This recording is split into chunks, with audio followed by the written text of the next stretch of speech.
All right, Chris, we're live here on YouTube. I know people are just jumping on the stream and stuff right now. Jets are on the clock at number 7. I did not expect, Chris, let's go ahead and react to what's going on right now.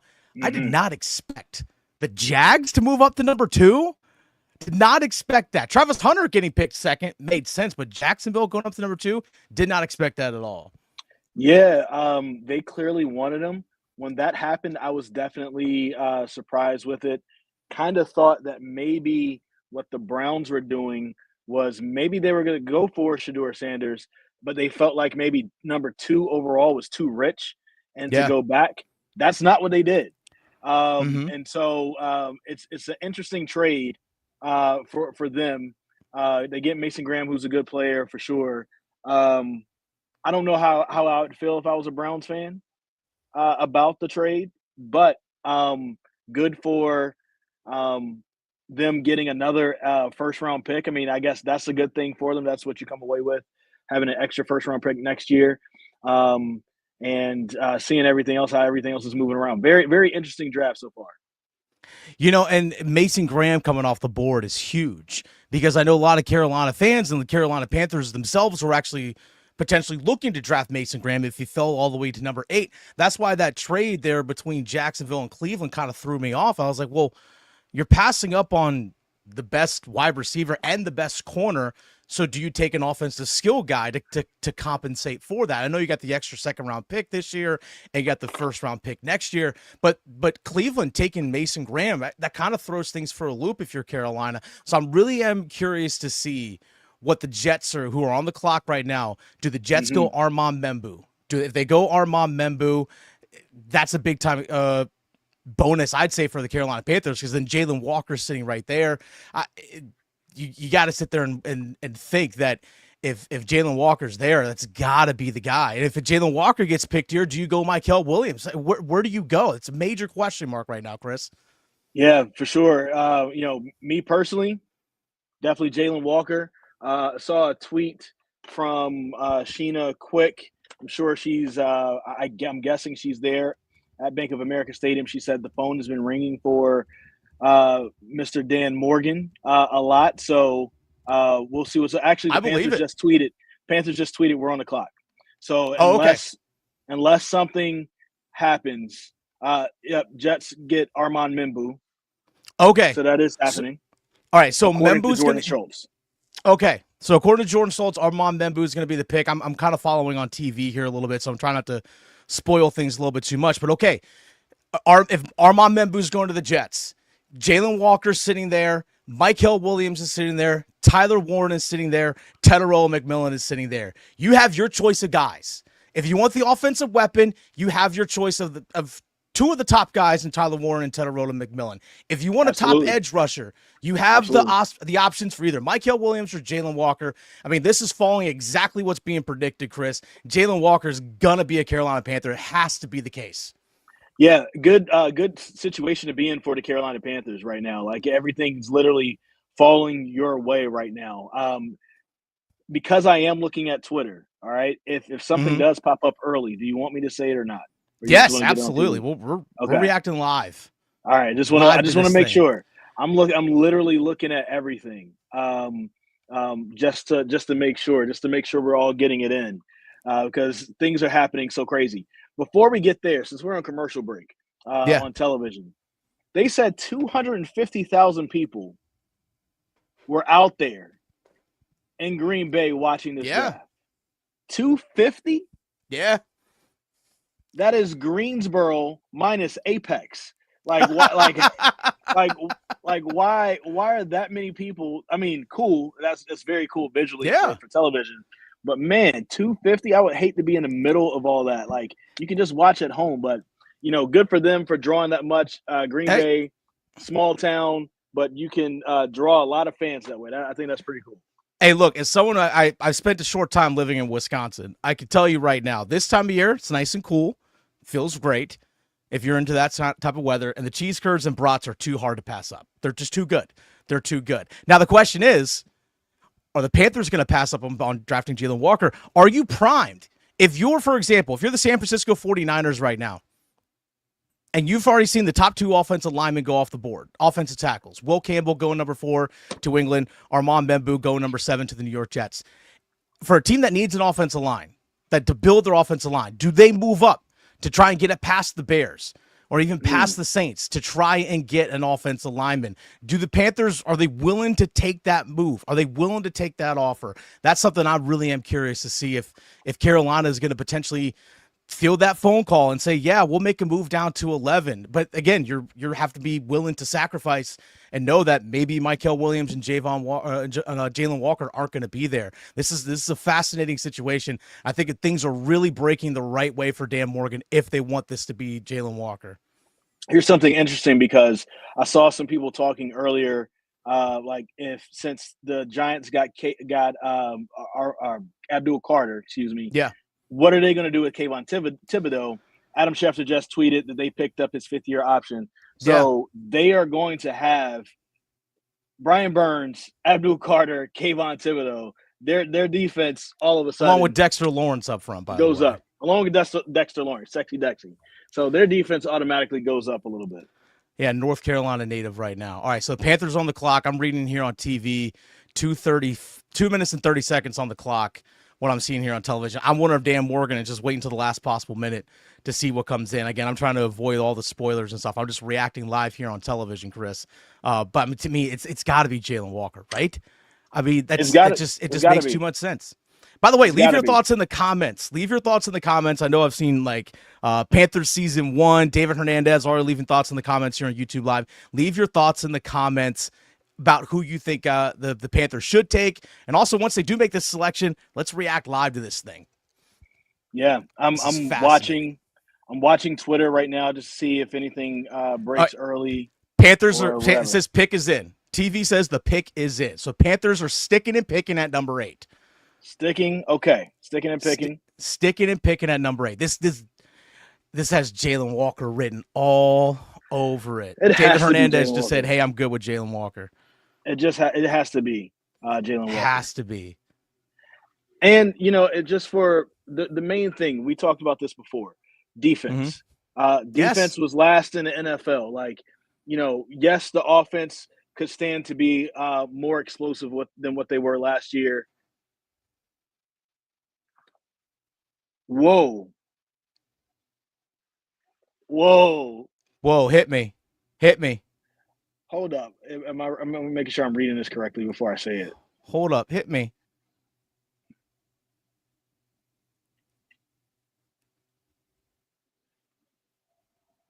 Chris? I can't tell if this is like him saying that this is who the Panthers picked or not, or if he's just putting something out there. Who said what? Who we talking here? Albert Breer. Okay. I don't know if I want to say it because it doesn't. I'm not sure if this is an announcement or not. Yeah, generally, Breer is someone who's plugged in here.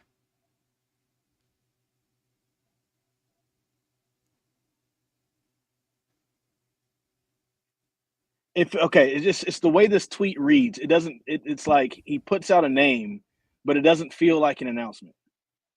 So I don't know if I want to say this or not. Of course, they're in a TV commercial break. Is all this is going on right now. Yeah, TV commercial. We got to make it spicy for the Carolina Panthers. But yeah, we'll see what ends up happening. This is fascinating right now. It's Tet McMillan. Tet. They went Tet McMillan? They went Tet McMillan? I had to get another source just to make sure because they went Tet. Whoa. They went Tet. They went Tet McMillan. Okay. Tet McMillan. All right. Let's get this sucker started. Let's get this sucker started right now. All right, folks. Leave it in the comments. Let us know right now. Tet McMillan is a Carolina Panther. Tetairoa McMillan, Carolina Panther. All right, Chris, here's the thing about this. I wanted defense. I know you wanted defense, but let's set aside what we want. Let's go with what is. Tetairoa McMillan, according to a lot of people outside of Travis Hunter, was the number 1 or number 2 receiver on the board. Again, outside of Travis Hunter. Number 1 or number 2, depending if you like Matthew Golden from Texas, whatever it might be. But you got the tall, rangy wide receiver Like that's got good speed, that's a smooth route runner. The question is, on a consistent basis, what's his compete level? That's the big question mark you hear from all the experts coming in on Tetairoa McMillan. This is fascinating. For a team that is desperate to improve their defense, they went with the wideout, but this is whoa.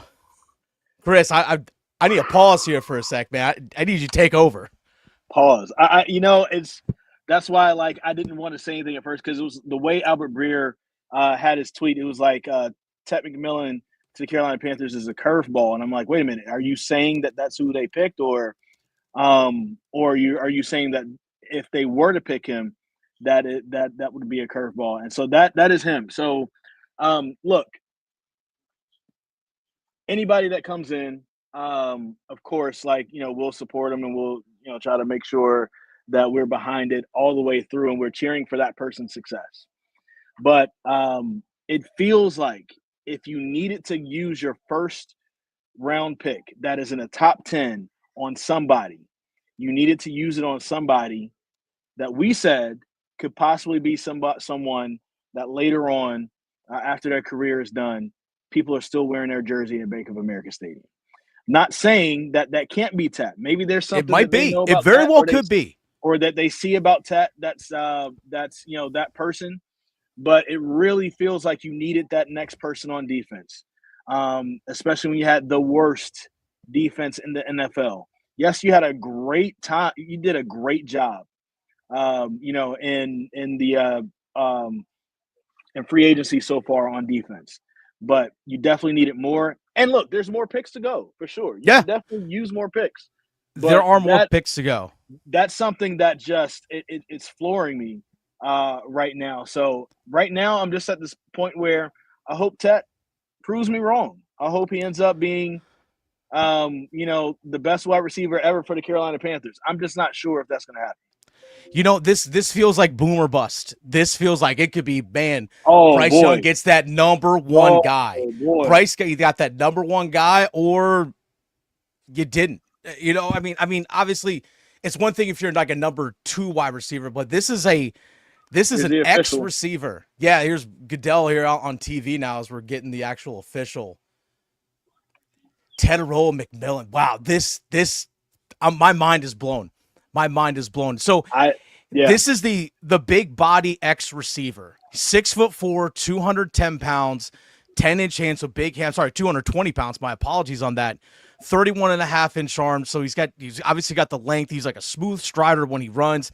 Super productive in college, by the way. Yep. Super productive in college. 84 catches last year, 8 receiving touchdowns. First team all Big 12 at over 1,300 receiving yards last year. That's 15.7 yards per catch in the Big 10 in Arizona. So the guy's clearly is productive. Yeah. The question is can he compete and do this on a consistent basis, on a night in and night out basis every Sunday in the NFL? That's a major question. I'm not the only person that said that. We've seen a lot of scouts talk about consistent compete level and so on, but man, the dude does have the ability. The dude does have the ability, and man, what? Like Chris, let's think about this real fast. I know you're cutting tape and all that stuff, getting ready for all good. I'm pulling up the Zoom link right now because Panthers are gonna have him on Zoom. Okay. Probably in a few minutes. So I can monitor that.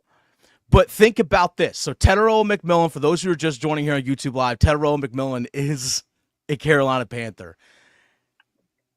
You think about what they're now physically going to be lining up with. All right. Tet McMillan, 6'4", 220. Yeah. Okay. Xavier Legette is what, 6'1" or 6'2", 6'3", 230? Yeah. 235? Like, that's and then Jalen Coker, also like not a small dude either. That's a big wide receiving core. Let's call it what it is. That's a big wide receiving core. Bryce Young's going to have dudes to throw the ball to. Good luck to all you 5'10" corners out there trying to handle all these guys. What is Tet's 40 time? He never ran the 40. He never ran the 40 in his pro. And I got to look and see what his actual 40 time was. Listen, if he turns out to be the guy of the future, I'm with it. I think I would have preferred speed definitely over that right now because you already had the big bodies. I also wonder what this means for Xavier Legette, because they moved up last year to the first round, and technically Yeah. 2 years in a row. Now, 2 years in a row under Dave Canales, former wide receiver coach, right? They're picking wide receivers 2 years in a Mm-hmm. row. I know that Xavier Legette had his struggles in his first year. We heard about injuries, the hand injury, the foot injury, things like that he was playing through in his first season. They were talking, Bryce was talking yesterday about how he's seen him kind of move up and he's working. He's seeing the determination for him. But I wonder what the feeling is on him in the building because of that. Remember, Jonathan Mingo was taken in the second round Yeah. just 2 years ago. Mm-hmm. That guy was taken with Bryce Young, and he didn't work out. So is Xavier Legette going to be the second running wide receiver for Bryce Young that's going to be gone? I don't want to say it like that, but like if you're already getting Tetairoa McMillan, is that the case? And so hopefully it ends up working out. It just feels like you needed something a little bit more important than that, if that makes sense. Yeah, I didn't think it was as big of a need as an edge rusher. Now, granted, there's also a lot of depth at edge rusher in this draft. So maybe Dan Morgan is looking at, hey, you know what? We'll wait till day 2 to get someone else that can help us on the edge and help us on the front 7 on defense. Let's go ahead and get one of the top wide receivers in the draft. I understand. It's perfectly justifiable. Now, Tetairoa McMillan is with his size and his length is an X receiver. By the way, I looked it up. His 40 time at his pro day, people were reporting around 4.48, but the scouts apparently there was a range of around like 4.46 to 4.53, 4.55, 4.54. So not slow, but not a burner either. Not bad, yeah, not bad. But again, 6'4" with his leaping ability, X receiver that can win a bunch of 50-50 balls for Bryce Young. When's the last time Bryce Young, or at any point in Bryce Young's career here at Carolina, has he had a big body receiver that, hey, you know what? I could throw a back shoulder throw that I need to pick up 8 yards for a first down. I could throw a back shoulder throw to a guy that's going to out jump everybody on a consistent basis. Maybe Tetairoa McMillan can be that guy. Maybe he can be that guy. And if McMillan's my X receiver, Jalen Coker can float around as a slot. We know Adam Thielen can float around as a slot, and it'll allow Xavier Legette. There we talked about last year, Chris, Xavier Legette. A lot of people had that comp with Deebo Samuel, someone that you can get the ball into his hands more than just being a wide receiver and running routes. Yep. Can you use him on jet sweeps and ends arounds? Maybe this allows Xavier Legette to actually be that, Chris. So the Carolina Panthers, I'm in their Slack group as they're kind of sending out information, things that's kind of going on with that. Did you say Tet was 6'4"? 6'4". Panthers sending out 6'5". Okay. Even maybe he's wearing Air Force Ones. I'll take it. It's like, oh, 6'5". Okay. All right. Let's see who the Saints are picking up. You know, honestly, I heard today that the Saints were going to take Jalon Walker if he was available. I heard that earlier today. No. Oh, they took Kelvin Banks. Wow. Okay. They went offensive line. Interesting. Wow. Okay. Jalen Walker, actually. Jalon Walker is probably sitting there like, yo, what is happening here? Yo, he's out there in Salisbury right now, like looking down I-85, like, hey, what's up? Y'all didn't want me? This is a very interesting play because you talked about how deep the draft was at edge rusher. It's also supposed to be deep at wide receiver, right? Mm-hmm. And so feeling like the biggest need was at edge rusher, especially for the future, part of me was wondering, and knowing that they're kind of thin, this is a thin draft at safety, and the Panthers need safeties. You've only signed one so far. I was thinking that the play would be get edge rusher or defensive line in the first round. Second round, if you could get a safety, one of the top safeties that happens to still be there. After that, Xavier Watts, Xavier, whoever that ends up being there. After that, you start sprinkling in and peppering in what you need. Wide receiver here, corner there, maybe another edge rusher there, maybe a backup linebacker who also can play, some special teams, maybe another safety to bring it in. And that's maybe another running back, a burner or something. This is very interesting to me. Now I'm wondering what it looks like. What is the strategy for the rest of the draft? Is it going to be I would expect that the rest of the draft is defensive heavy, but where are you now picking these people? Are you looking at maybe a third round edge rusher? Because if a safety is there that you need in the second round, maybe that's the guy that you end up picking. This is very fascinating. This is very, very fascinating. It really is, because you and I talked about on the episode of Panthers Playbook that we dropped before the draft that came out earlier this morning. 4.48. Did you say 4.48? Yeah, I heard 4.48. Somewhere between 4.46 and 4.54. In a private workout. Okay. That I just saw. So 4.48 again. I've got all the devices going right now. Yeah, I need to go back and look up what Xavier Legette ran. I think he was a 4.5. Xavier Legette actually ran an official 4.39 at the combine. Really? So Legette ran a 4.39 at the combine. Excuse me. And Xavier Legette, that's what he ran. He ran a 4.39 at the combine in 2024. So on Xavier Legette's draft profile, this was Xavier Legette's measurables last year coming out of South Carolina. 6'1", 221, 9-inch hands, arm length 31 7/8. Again, his 40 time was 4.39, 40-inch vert, 10.6 broad, like you just all the physical measurables. Again, 6'1", 221 pounds is what he officially measured at the combine. And the official measurements, again, for Tetairoa McMillan on his draft profile, 6'4", but the team released 6'5", 219, 31.5-inch arms, 10-inch hands. And then, again, Jalen Coker on top of that, who's 6'2", 215, 220 pounds himself. Like I said, Chris, this is a massive wide receiving core just in terms of physical size. It's a big group. It really is a big group.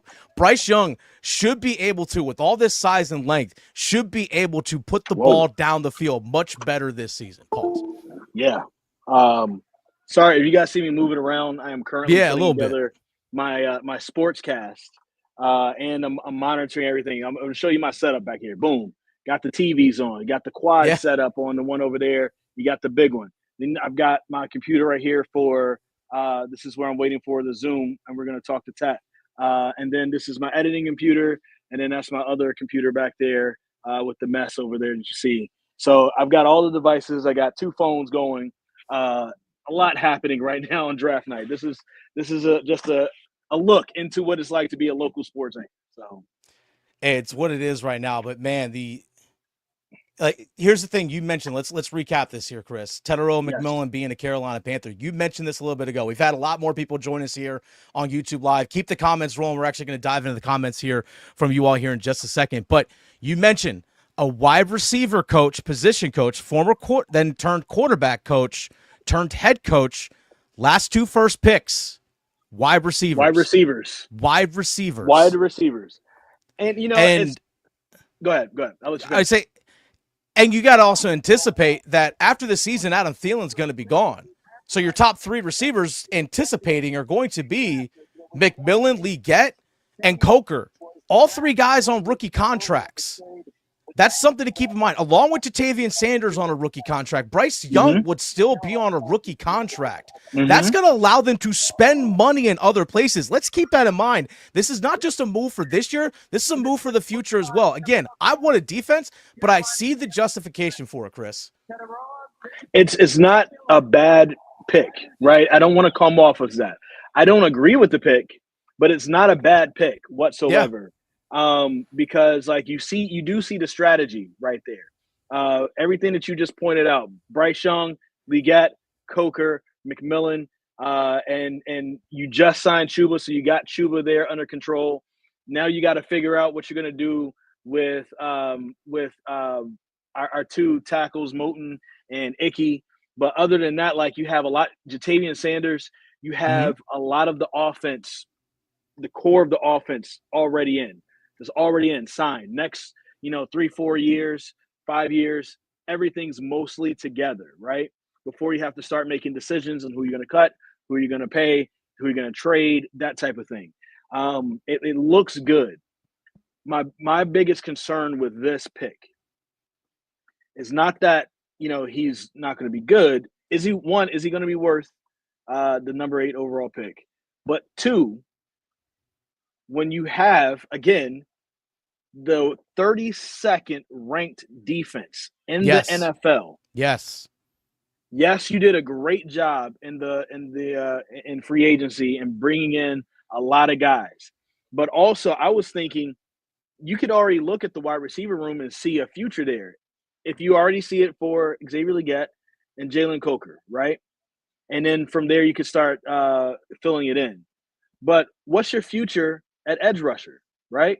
Is DJ Wanham is on an expiring contract. Yep. Same with Jadeveon Clowney. Jadeveon Clowney is probably not going to be in the NFL too much longer, right? No. This 2025 could very well be his final year in the NFL. Very well could be. And you just signed Patrick Jones. And is Patrick Jones the guy that's going to be your big splash hire that you're expecting to be with the team for a while? Yo, Colston Loveland just went 10, not Tyler Warren. This draft just got weird. Colston Loveland, the first tight end off the board, not Tyler Warren. He better route runner, better pass catcher, but a little bit stunned here as well as we're just reacting live to the draft. But all right, Chris, let's get back into this right here. You mentioned, so you're talking about the defense. All right, so they signed Patrick Jones, but DJ Wanham and all that. So like, who is your and there's DJ Johnson and okay, project. Give me a project pick. Like that's like who's gonna be your pass rusher of the future? That's where I thought the Carolina Panthers would want to put their resources in, and to looking at that. So that's why I'm kind of stunned at this pick. I already know I can't even see the comments, but I'm pretty sure there's a lot of people like, told y'all, I told y'all so. It's gonna be there are quite a few people that wanted that. So. For example, let's go ahead and roll right on through it. Patrick Knight said, "Are they worried about Legette?" Something that you mentioned there just a moment ago. Are they worried about Xavier Legette? Let's see. Someone here actually said, David Hernandez actually asked us a question. I got who do you think influenced the decision? I wonder if he's throwing in there David Tepper. Yeah, very well could be. Very well could be. Willie Ice said Jalon Walker. The wide receiver coach did. Keep that in mind. Willie, I said Jalon Walker is a culture guy. After losing Shaq Thompson, we really needed that. Someone said that we also drafted the next Kelvin Benjamin. Which I'm like, but that's the thing. It's like this guy could be a number one, or he could be a Kelvin Benjamin. Listen, I'll say this though: for as much grief as we give Kelvin Benjamin, he had a decent year before he got hurt. He had a decent little run. He had a decent little run. I mean, it was quick. I mean, that it was quick, man. He was a Massachusetts. He was a UMass Minuteman. Yeah, but he was when he was there before the injury. He was good. Thomas Williams said it's not Marvin Harrison, it's not Brian Thomas, it's none of those receiver talent from last year. Horrible pick at number 8. Preston Garvey said, good pick. We plugged holes on defense. Bryce needs weapons. Here's the thing. Two things can be true. As one of the commenters said, hey, our wide receiver room just upgraded. Yes. True. Yes. True. It did. I totally agree. Totally agree. But there also are other major holes in other places. Chris, I'm going to run this down for you. Panthers, points per game last season defensively, 32nd in the NFL. Yards per game last season, 32nd in the NFL. Points per play allowed, 32nd in the NFL. Yards per play, 32nd in the NFL. Defensive third down conversion, dead last in the NFL. Red zone scoring percentage on defense, 29th in the NFL. Opponents' touchdowns per game, 32nd in the NFL. You want to get into some more of the nitty-gritty statistics? Take a look at this one right here. For example, opponents' completion percentage, 26th in the NFL for the Carolina Panthers defensively. Yards per pass, 28th in the NFL in yards per pass. Opponents' number of passes per game was only 9th in the NFL. Only 9th in the NFL, which is actually a low percentage there. Here's the number to throw at you there, Chris, as well. Sack percentage. Sack percentage for the Carolina Panthers defense last year, 28th in the NFL. 28th in the NFL in terms of sack percentage getting to the quarterback. Opponents' interceptions thrown, 25th in the NFL. So this team last year didn't get to the quarterback. This team last year didn't cause any turnovers. They couldn't stop teams in the red zone. I understand they signed Bobby Brown. I understand Derrick Brown is coming back. I know they signed Treshaun Wharton, and they also signed Trayvon Mooring. I get all the additions and Patrick Jones and the additions that they made on defense. They still need more. Plain and simple, they still need more All on of that those guys, side of the ball. All of those guys you named besides Trayvon Morgan, I feel like we're saying his last name wrong. I can't remember the real way to say it. If I remember correctly, Morgan was on a 4-year deal, right? I believe it was 3-year deal. 3-year deal. Everybody else is what, 3 years or less? Yeah, maybe 2 years for Patrick a lot of Jones those is a guys. 2-year deal. Wharton was a 3-year deal. Bobby Brown 3-year deal. You're just plugging holes at this point. Yes. Like it's just you're not fixing the actual leak. Like have you ever rode over a nail and then you notice the tire pressure keeps going down and you go to the tire shop and they're like, well, we could plug it for like $50 or you can get a new one for $200 and if maybe it's not that time, you got other things coming up, it's Valentine's Day, you're trying to get something for your girl or whatever, and you're like, all right, let me plug it up, but you're gonna have to buy another tire in a few months because that plug isn't gonna last, right? And I feel like that's what the Carolina Panthers are doing. There's some holes in tires right now, and they're simply just plugging. They're not replacing the actual tire because look, again, we got a whole draft to go. There's 8 more picks. There's a lot. So, and you can get a lot of value in rounds 2, 3, 4, 5, and 7 if you pick the right people. But the history of the Carolina Panthers, especially recent history, doesn't make me feel good about that. Like once we get to Saturday, I'm not necessarily counting on those guys. And so that means these first 3, these are people that are going to have to really perform, not just this year, but for the next 3 to 4 years. Is Tet McMillan going to make it to his 5th-year option? Is he going to make it to that extension? Because if I'm picking somebody in that first round, I want to make sure that in 5 years, one, we're picking up his 5th-year option, and then also we're going after his extension. I want that second contract. Yes. I want that second contract. But again, we need the defense. You put all the stats out there. And so I don't know. I'm not upset, right? I'm not upset with this. I'm shocked that this is where they decided to go. Let's see who the 40. Yeah, Niners are picking right now. Didn't they already pick? No, they were Chicago Bears just selected. Oh, Chicago. Oh, they chose Loveland. Okay. Yeah, they chose Colson Loveland. But here's something that let's keep this in mind about this Tetairoa McMillan pick. What does Dan Morgan have up his sleeve for round 2? What does Dan Morgan have up his sleeve for round 2? Michael Williams. Michael Williams got drafted before Jalon Walker. Wow. Okay, this is kind of stunning. This is really surprising. I'm still here. Yeah, I know you're still here. You're rolling back there in the background. Let's keep this in mind, Chris, when it comes to the second round for Dan Morgan. Is he anticipating, does James Pierce slide down into the second round? There are questions about him in terms of like off-field stuff. His on-field, phenomenal. Like extremely talented player. Does that guy slip and fall down in the draft? Maybe Mike Green falls down. Again, what are you willing to live with in terms of character questions for those two guys? Jalon Walker sliding down the draft boards right now. Did not expect Michael Williams to go before him. Who knows what Dan Morgan... If Dan Morgan makes a move to get an edge rusher that can make an impact right away, Chris, then we're all good. So the big question now is, what does Dan Morgan do to follow this up? It's okay, you make this move. What's the next one? I didn't realize that Dan and Dave are talking right now. Okay. Dan Morgan says he thinks Tet can add a different dimension to the passing game. True. It's not wrong. Good play speed. Says his hands are elite. And not wrong there. Morgan says that the Panthers are done drafting for tonight. So I guess they are not looking to move up.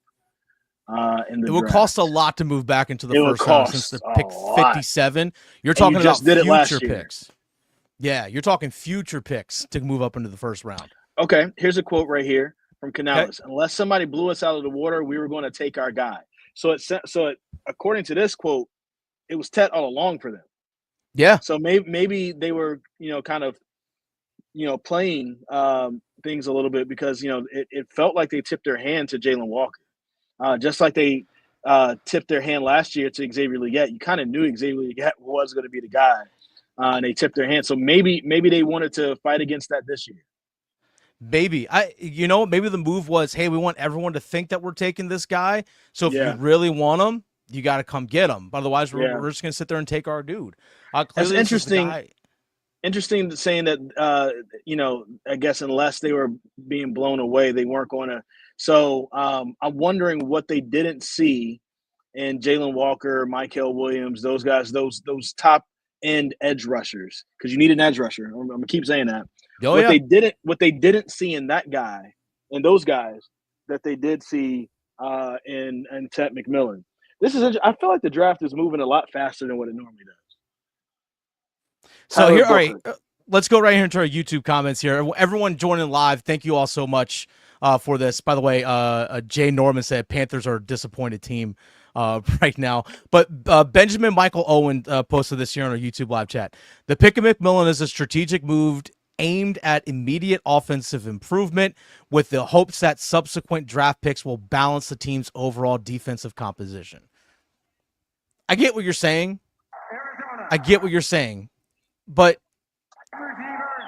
Tetairoa McMillan might be with his size and his ability to that long, smooth strider to maybe get some deep passes and stuff downfield. That's what I want to know. Like, can Tetairoa McMillan in the NFL be that deep threat? Hey, deep post route, go, Bryce Young, 5-step drop. As soon as the back foot hits the ground, launch it down the middle of the field. Like, Justin Louder says just now, I hope that he thinks Tetairoa McMillan will ball out. I hope so. Yeah, and Thomas Williams says this. It's fine that this pick was made. It says the deep edge draft, but how about get the best of the deep class outside of Carter? Why waste a pick at number 8 and hope for middle of the pack? I think that's my thing as well, is that you're going to, on edge rusher, you're going to settle for middle of the pack. You're going to settle for middle of the pack when it comes to an edge rusher.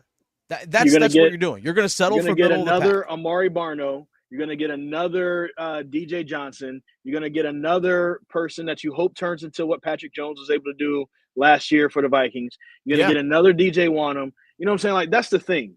That's the part, to me. That's the tough part. Like, we also talked about how not even just how bad the defense was, but like between us, we didn't have a lot of faith in Ejiro Evero. So if you're deciding to bring him back, if you're not going to get rid of him and bring in somebody new, and you're bringing him back, then to me, right, help that guy out as much as possible. Yes. Hey, Dave, you got the offense. You got the offense, right? Listen, even if there's not a lot of new faces, we got Rico Dowdle for sure. Even if everybody ends up being the same, at least everybody being the same comes in with some continuity in their second year of this offense. So now, as we see those strides that the Panthers are making at the end of the season last year, we're going to see more of those in 2025, right? Now you add in Rico Dowdle, you add in some other, small pieces that you probably get later on in the draft, and that's cool, right? I wasn't looking for a big offensive splash unless you decide. If they went Tyler Warren, I don't think I'd be as I wouldn't say upset, but I wouldn't be as shocked. Yeah, Tyler Warren, I thought would add position, would add more versatility to your offense because you can run a lot of 2 tight end sets with he and JT Sanders. He's also a great blocker as well, so he's going to add to the run game and the pass game. But it's just the need on it's the need on defense, man, and so that and it makes me wonder, like, when you look at the landscape of your team and you say, and again, I know they're going to pick best available. They're not worried about plugging in, or not. I don't want to say plugging in holes, but like picking at a big need. because they're always going to say best available. That's what Dan Morgan has said before. But if you look at all of that, like you just take the landscape of what your team is and what's there, how do you look at the current construction of your team and not try to leave the first round with an edge rusher? Yeah.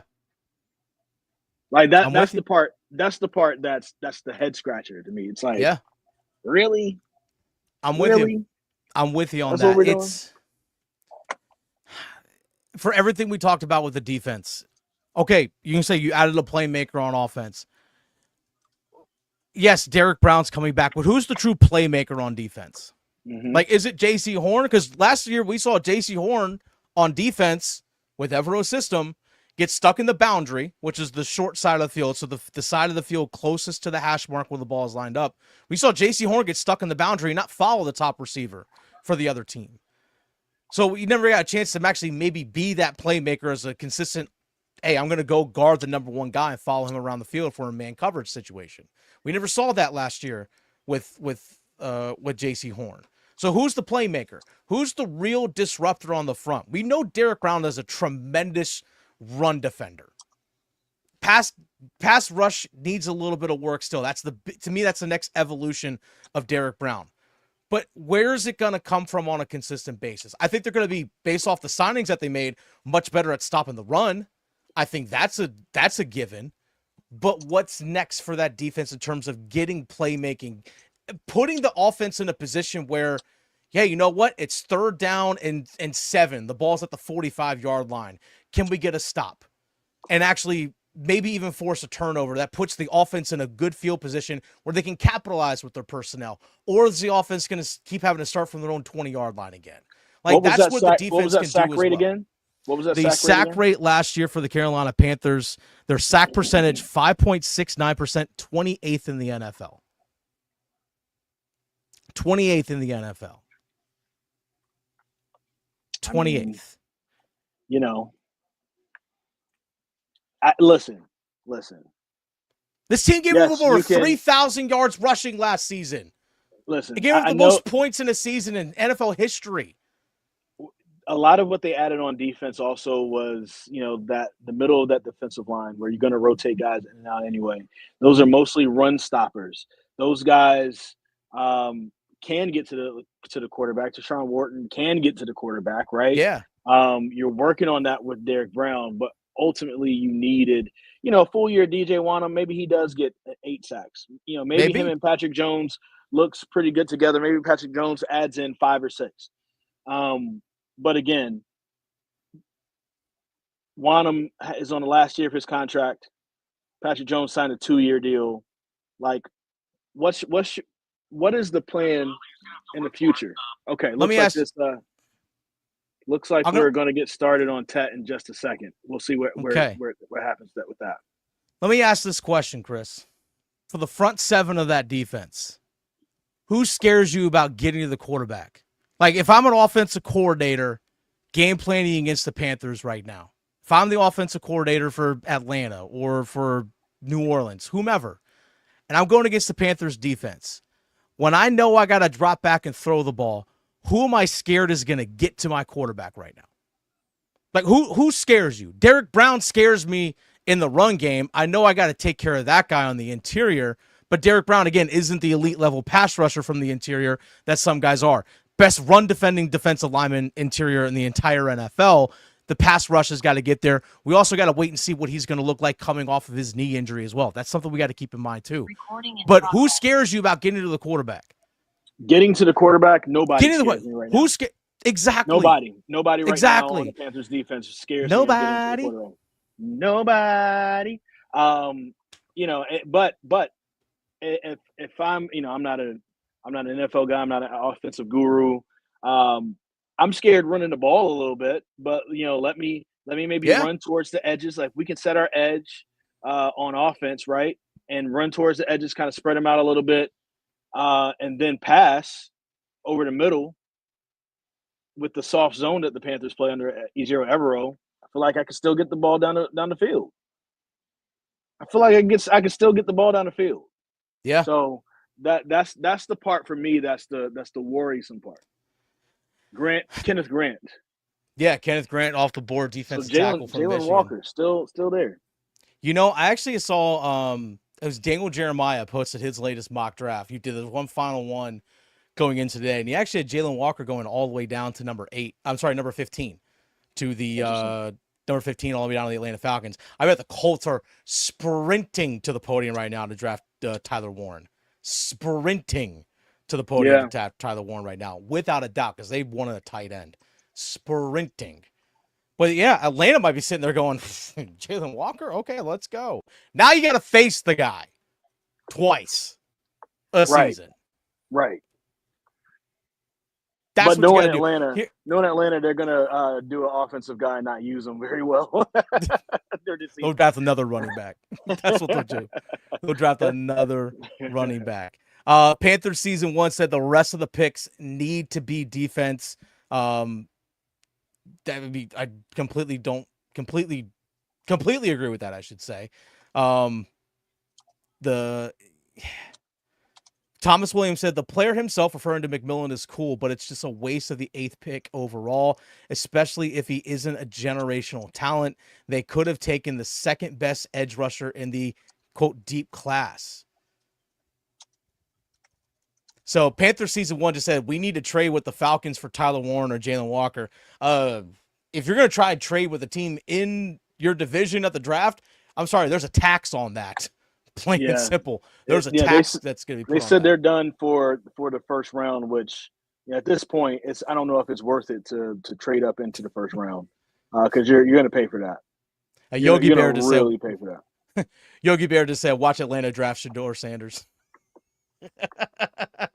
Probably. That'd be funny. That'd be funny. That'd be hilarious. That'd be hilarious. And you know what? Put him on the bench behind Hey, Michael you know Penix. what? And they said still Atlanta? have Kirk You Cousins. said Atlanta, right? Yeah.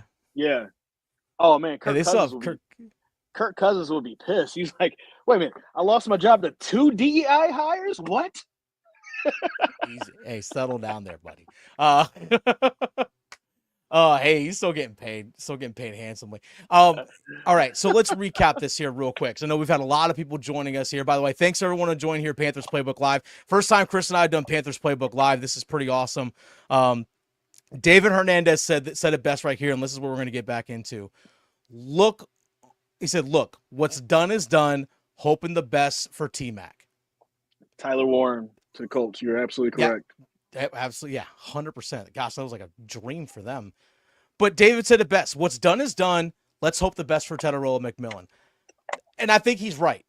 If we can disagree with the selection as much as we want, again, we got to see what the Carolina Panthers do to follow this up. What does Dan Morgan do with second round, third round to follow this up in order to build the defense and actually build it through the draft? Not just buying free agents, building a defense that can sustain for years through the draft.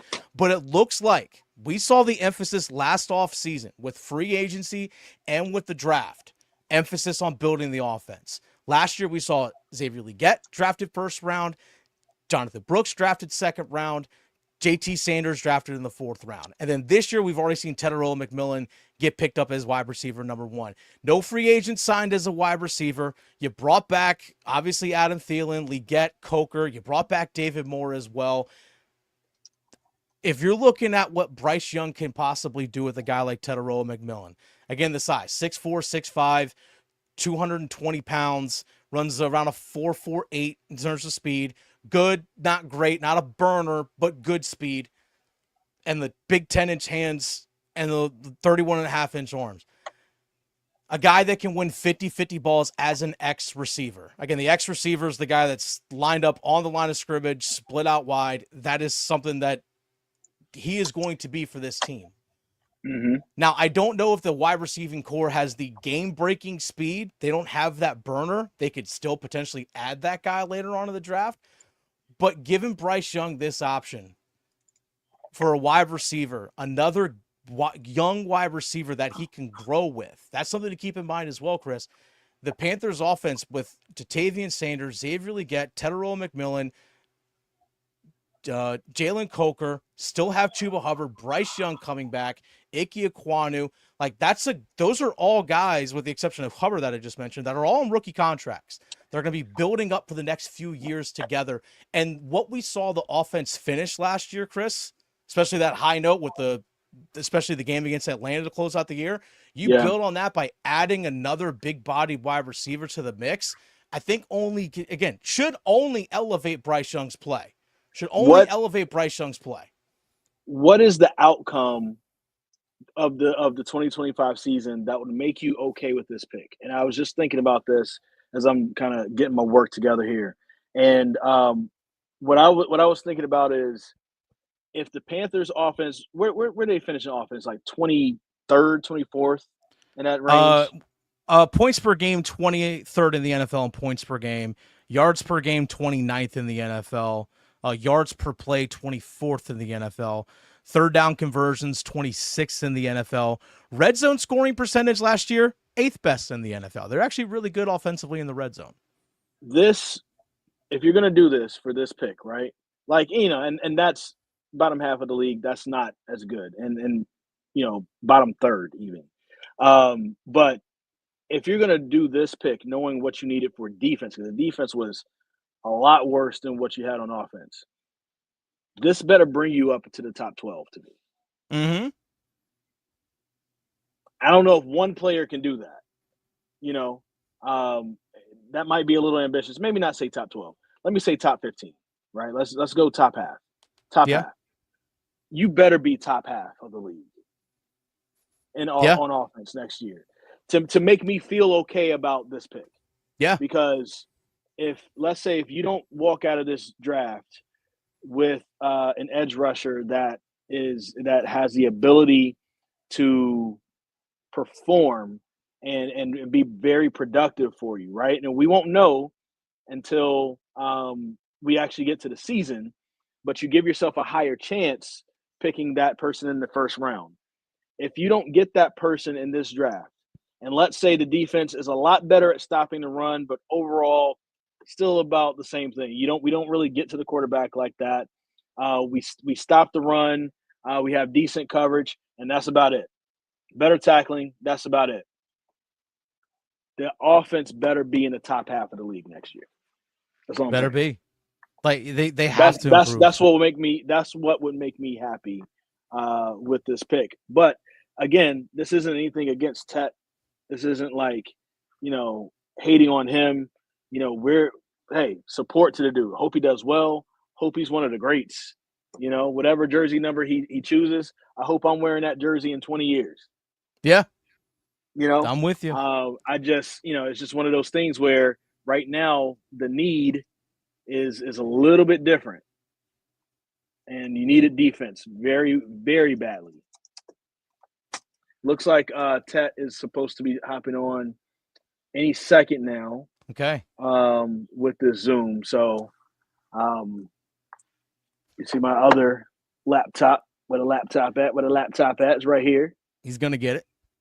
Willie Ice 704 just said Panthers have comments turned off on the presser. LOL. That's why we're here. So you all can leave the comments and all that stuff. You absolutely comment on ours. David Hernandez says, I think that's possible, Chris. Remember, we started kind of late in the season with Bryce getting benched until he came back and started balling out. And actually, one of our commenters, I want to make sure I find it here so I can give it credit to the right person. Blue Opal Media just said, athletically, McMillan is not very different from Jalen Coker. Coker underrated. Coker a little bit underrated as an athlete. But I am excited though to see, don't get it twisted now. Mm-hmm. We got all these big receivers right now, and so what does a third down and 5 look like when you have Chuba, Legette, McMillan, Coker, and Sanders all on the field at the same time with Bryce Young passing to them? What does that look like? Thielen. I'm still throwing to Thielen. I didn't even name Thielen. I know. That's why I'm still throwing it to him. He's on the sideline. I'm throwing it to him. What does that look like? I kind of that'll be interesting to see what that looks like. Cool Cat said, I feel Panthers need playmakers on both sides of the ball. You're not incorrect on saying that. Oh, absolutely. And the Tetairoa McMillan pick, Cool Cat says, I don't feel like that checks the box. Maybe. Again, where's the playmaking coming from this team? Where's the playmaking going to come from this team? Again, on both sides of the ball. It's not just the offense. It's not just the defense that needs it. Both sides of the ball need it. Maybe Tetairoa McMillan, if he's that guy, then you know what? Cool. If he becomes that guy, fine. I'll certainly love it. But the big question is, again, defense. What are they going to get stops? We saw the offense last year, Chris, at the end of the season, putting up great numbers, especially the last few weeks of the season, put up really good numbers. That last game of the year against Atlanta, Bryce Young tore it up. Oh, yeah. But let's not forget that game went to overtime. With all the yards and all the points that Bryce Young and the offense put up, that game went to overtime. Because we didn't have Derrick Brown. I'm sorry, Derrick Brown, as great as he is he going to take 10 points off the board by himself? It can't be. It has to be more than just one guy for this team. I know he's the linchpin and the key focal point of that, but it's got to be more than that. For this offense next year, Chris, here's what I'll say is a blessing for Tetairoa McMillan coming in. Look at the continuity coming back from next year for the Carolina Panthers offense. Mm-hmm. Obviously, your head coach / play caller is coming back. Bryce is back. All 5 of your starting offensive linemen back. Your top 3 receivers are coming back with Legette, Coker, and Thielen, your top 3 wideouts. Both your top 2 tight ends in Jadeveon Sanders and Tommy Tremble are coming back. And Chuba Hubbard's coming back. That's a lot of damn good continuity right there. You added Rico Dowdle as that second running back to help supplement Chuba Hubbard. And now you're adding the one wide receiver with Tetairoa McMillan. So guess what? So McMillan, at least for the offense and for Canales, they just need to really incorporate a couple of guys. Hold on, Atlanta's the Falcons, right now. Yeah. Oh. Jalon. Of course, Atlanta takes Jalon Walker. Of course. Oh, man. Of course. Now, Jalon Walker is going to be tackling Ted. That's funny. This is, as my buddy Joel Bryant from High School OT just texted me, this is pure content. Jalon Walker is going to Atlanta.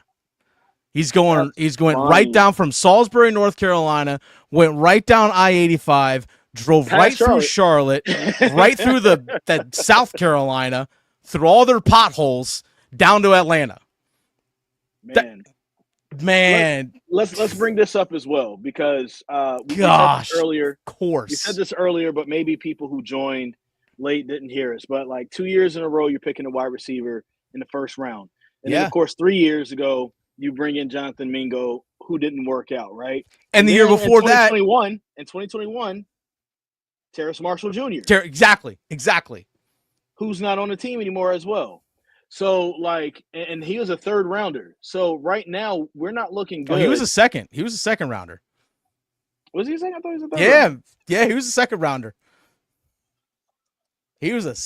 rounder. All right, looks like Tet's hopped on with us. Okay. Let us know if he says anything interesting. Hi, welcome to Yeah, Carolina. I can hear that a little bit in the background. You can hear it a little bit. So yes, oh yeah, he was a second rounder. He was a second rounder. You're absolutely correct. So look at the last 4 years. Terrace Marshall Jr. drafted in the second round. Jonathan Mingo drafted second round. Xavier Legette drafted in the first round. That's the last 4 drafts. Now you come into this draft. So now you can say the last 5 drafts, 2021, 2022, 23, 24, now 25. These last 5 drafts, you've picked 4 wide receivers in the first 2 rounds. 4, Chris. That's supposed to be the 4 horsemen of your wide receiving core. 2 of them aren't here. I need the Ric Flair. One of these guys has got to be Ric Flair. Otherwise, I'm just getting Ollie Anderson. I don't need Ollie Anderson, the forgotten 4 horsemen of the original 4. I need a Ric Flair in here. Can Tetairoa McMillan be the Ric Flair? His audio's not even working. This is not a good sign. Oh, of course. He's about to leave. Hold on. He's figuring it out. That's a dope hat, though. It is a very nice hat. He's figuring it out. They got the tech guy on the side. Yeah, there you go.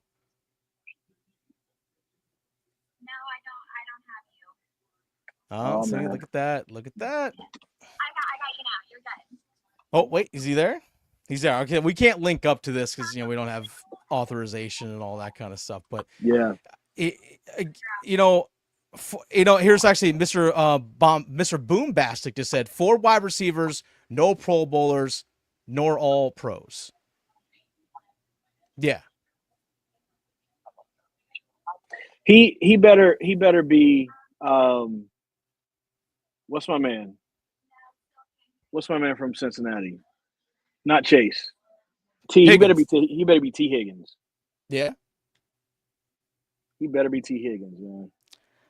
Nikki Flame Sports is he's kind of roasting us here. You guys are wrong on Walker, hybrid edge with limited production. Here's the thing with that Jalon Walker, talking about limited production. His pass rush win rate was just about as good as anyone in all of FBS last year. I think he spent 200 snaps as an inside linebacker, 50 snaps as a nickel corner, and 300 as an outside linebacker / edge. So he wasn't even a full-time edge rusher and still put up the production that he did. So, yeah, that's something to keep in mind as well.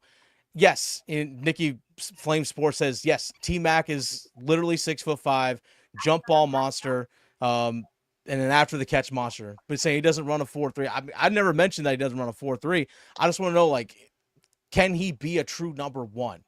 We project and we hope, but I don't know. So where do we go from here? If the draft, if you could have the perfect looking draft going forward for the Carolina Panthers, after today, where do we go? So after today, pick 57. I'm wondering. Let me look at the NFL draft trade chart here real fast. So the trade value chart is trade value chart is a numerical assigned, like a numerical number value assigned to each draft pick that a lot of teams use in order to, hey, if I'm trading multiple picks to move up, this is the equal compensation to move up. So if Carolina, for example, wanted to move up from pick 57, that has a valuation of 330. That's the value of pick 57 is 330.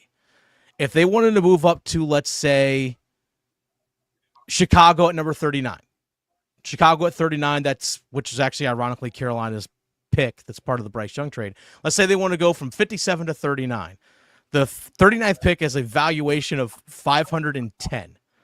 So that's the value of that. So that's a difference of 180. How do the Carolina Panthers make up 180 in terms of draft value to move up? Well, pick 74 is worth 220. So maybe you can get another pick possibly back from the Chicago Bears in order to, again, make that number equal out.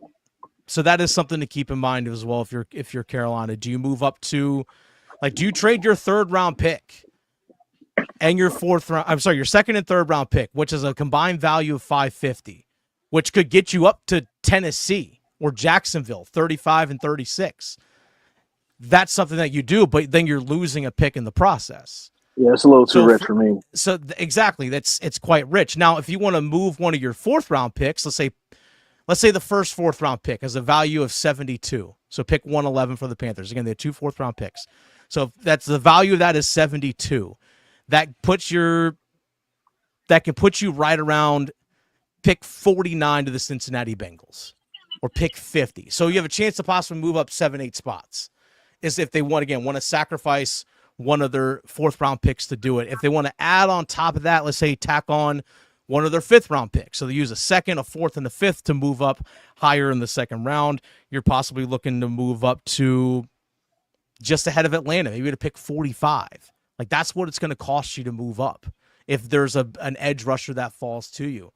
So it's going to cost a lot. Again, this is a byproduct of the Bryce Young trade. You don't have that high 2nd round pick. You have the LA Rams 2nd round pick.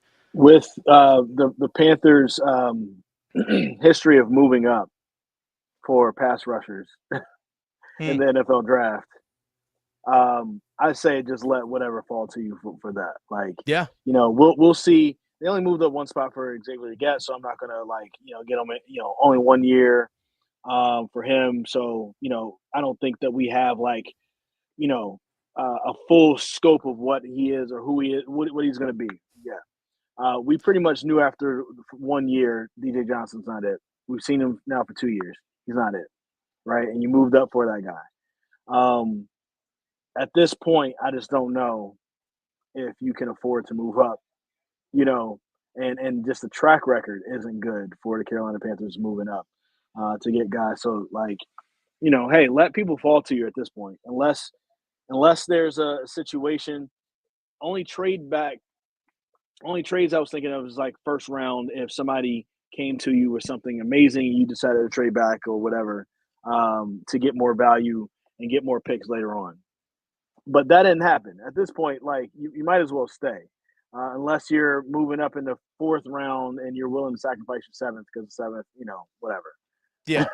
But, There is a possibility if they wanted to. Again, looking at the draft value charts, because they pick at 111, which is the 9th pick in the fourth round. They also pick at 114, which is the 12th pick in the fourth round. They could potentially, if they wanted to, pair one of those picks with one of their fifths to move up into the bottom of the third round. Like, that is a possibility that they wanted to do. For example, if they wanted to take pick 114, which is a value of 66, and you want to take a value, let's say your second fourth round pick number 146, which has a value of 33, that number is 99, could get you to pick 100.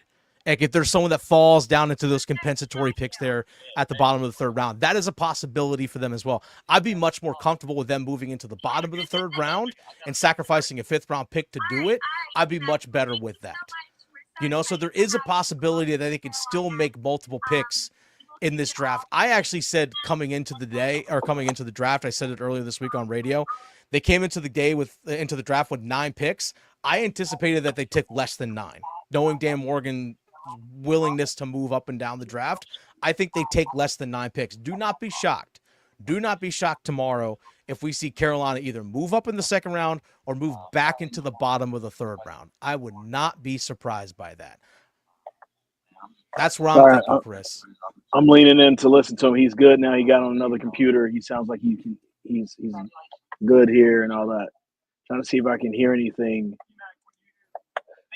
We're calling him T-Mac. We're calling him T-Mac, by the way. So T-Mac? Okay, cool. T-Mac it is. Maybe he can be like Tracy McGrady. Let's throw in the old Raptors uniforms, Chris. Here's something as well to keep in mind. Carolina does have the ability with their third round pick and one of their fourth round picks to move back into the bottom of the second round. Patrick Knight here on our YouTube comments pointed out this is that Washington only has 5 picks in this year's draft because they traded so many to acquire like Marcus Lattimore to get Deebo Samuel in the offseason. For example, they only have 5 picks. Washington picking at number 61 overall, they could potentially be willing to move away from 61 if Carolina gave up their third round pick and one of their fourth round picks to move up there to pick 61. So Carolina, Dan Morgan could potentially sacrifice one of their fourth round picks and their third to move up into the second. Like, again, 2 picks for one, but again, a much higher pick in the draft. So they could potentially move into the second round late in the second round as well, potentially, if there's someone that they really, really like. So that's a possibility as well. Just catch you up on a couple of answers that he just had here. Hit me. Everybody's calling T-Mac. He said he's excited to be with Bryce Young because of the Cali to Cali connection. Okay. And he said he feels like he can help the Panthers take the Panthers offense to the next level. He listed off a lot of the guys that he's going to be playing with and says that he likes the system at Carolina. He's excited to work with Brad Isaac, the offensive coordinator. He knows Canales calls the plays. And he said that he loves, his time talking with Canales, another Cali connection, and he keeps bringing that part up as well. And he said he feels like the offense can be pretty fun for the Carolina Panthers. Okay. There it is. There it is. Folks let's see. Quizzical Monk said, what would y'all think if we could trade a third or fourth and next year's second to get another second round pick? That would be 2 picks in the second round. What are y'all taking? Or who y'all taking? I don't know if I give up next year's second round pick to get an additional second round this year. Again, like I pointed out, they could take their third and one of their fourths to potentially move into the bottom of the second round, possibly pick 61 to Washington. That's something I'd like to see. I would like to see them, if they move up in the second round, they still need a safety. Shamar Stewart. Wow, Shamar Stewart. I have thoughts on Shamar Stewart. If they move up in the second round or into the second round, to me, it's for a safety. Because let's be real. Yeah. Trayvon Moehrig, who they signed from the Vegas Raiders, is going to be your starting strong safety, a guy who's can and willing to go up into the box and make tackles at the line of scrimmage and help in the run game. Who's your starting free safety right now, Chris? Is it Damani Richardson? Might be nobody. It might be Damani Richardson, who we saw some moments from him as an undrafted rookie last year. Yeah. Got some starts due to injuries, but are you trusting him to be your starting free safety going into this year? Nick Scott's back. We saw what Nick Scott can do. I think Nick Scott's basically going to play the role of what Sam Franklin was. Sam Franklin signed with Denver, more of just a pure special teams guy. So who's the safety? Like, to me, like, do you go Xavier Watts? Or I can't remember the guy's name from that Penn State. What you're pointing out right now is one of the reasons why I have a problem with this pick is because, like, now I feel like you've hamstrung yourself in a way to where you have to try to go after that safety, that person. Yeah. If you're picking in the second and third round, you're saying that this person more than likely can start for your team. There's just their second round, they could have been a first rounder. Maybe they're just a hair slower than the first rounder that's ahead of them there. Maybe they're a hair shorter. Maybe they got into some sort of trouble, or maybe there's some sort of a red flag injury history or whatever that doesn't quite make them a first rounder, so they're in the second round. But it's also positional value too, and positional value as well. Mm-hmm. But ultimately, there's something that you're ticking off for them and their value right now, because you went wide receiver and you really, really need a safety. You're really going to have to draft that safety in the second round. To. And I almost feel like we're setting ourselves up for another piece of disappointment here. But we'll see.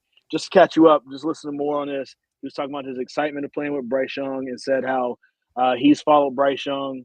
He's younger than him. He's like he's won at every level in high school and college. And he knows that he can be a big winner in high school. In the pros.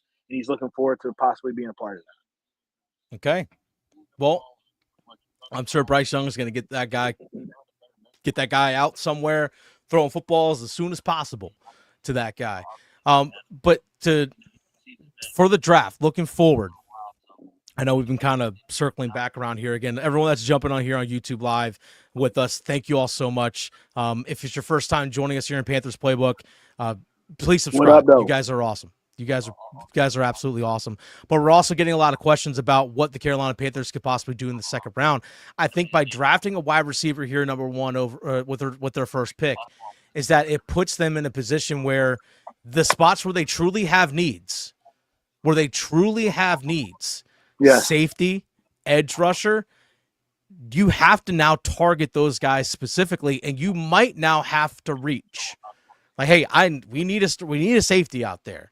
Do I have to maybe actually even give up a little bit more to move up in the draft in order to draft somebody? Maybe it's, again, Xavier Watts, who a lot of people feel like could be a plug-and-play starting free safety in the NFL. He could play for you for the next 8 years, which I'd be cool with. Not going to be a Pro Bowl guy, but he can plug in and start right away as a free safety for you all.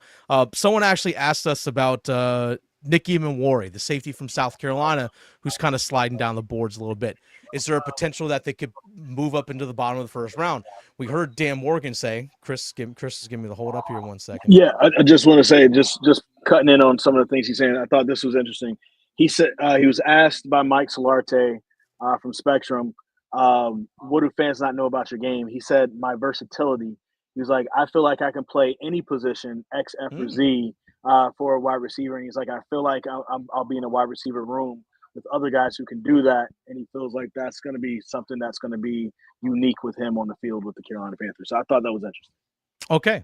Well, there are some highlights of him out there that are showing him lining up in the slot and, I'm sorry, making plays over the middle of the field. Listen, if he's lining up in the slot, I feel sorry for that nickel right there who's guarding that guy. Oh my God, because the nickels are usually like 5'9", 5'10". You know, if you're gonna have your corners, your taller corners, your 6'1s, you know, maybe 6'2", they're gonna be on the outside. Mm-hmm. You know, if you got 6'5" lining up in a slot right there, good luck. Yeah. Good luck. Good luck. Good luck. Well, keep this in mind. I know Mike K. Charlotte Observer posted this out when Jalon Walker got selected by the Atlanta Falcons. He said Falcons select Jalon Walker. Raheem Morris is creative, but the scheme is similar to what the Carolina Panthers run. Very similar in terms of scheme.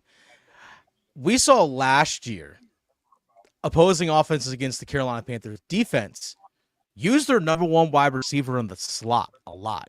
Chris, you and I were at the game, the overtime game, against the Tampa Bay Buccaneers. Remember that game last year that went to overtime where Carolina had it, but then they didn't? Yep. Who lined up in the slot a lot in that game for Tampa Bay?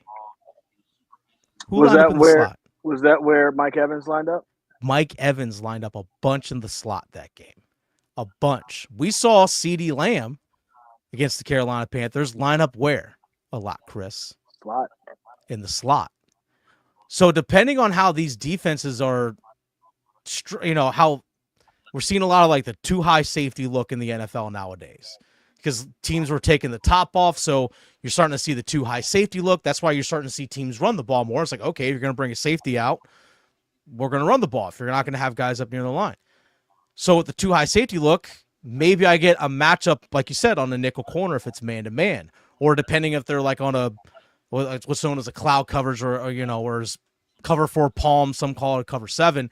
Maybe I get matched up on a safety going down the middle of the field.